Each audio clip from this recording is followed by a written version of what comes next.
Fulgeră! Ai de pula mea, mă dor coile și mă cac pe mine. Cam așa în cristelița popii. Băi, numai bună e vremea asta, geolabă. Vine valul, îmi ia calul, mor cu noată în aval. Hodorong-trong. Miau. No, hai să ne futem.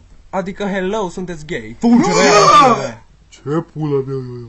Fulgeră și se vede lumina pe piatră.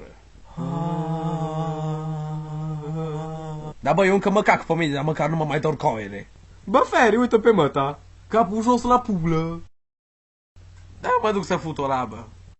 Între timp la primăria din Holon. Da, băi, faceți voi ce vreți, eu mă duc la curvă, leacă. Deschide ușa că mă piși pe mine. Bă, asta o să put o leacă. Stați, mă, stați. Da, bă, ai greșit gaura, bă. Stai, bă, că vine ăștia.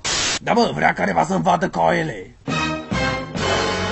Da, bă, Feri, fii atent. Da, bă, Scooby, dă o labă. Nu, mă, serios, dăm laba, mă. Dar bă, Scooby, cât de mare pula ta? Uită-ni atâta. Oh, da cât a mea. Ce-ai dus pe pulă, fraiere? Țigani! Telefoane! Luăm telefoanele și plecăm. Bă, pula, așa fă pe mata că ți doar pe cine. Ce-a făcut, mă? Ni, băi, cât pizda lui Dăvnie.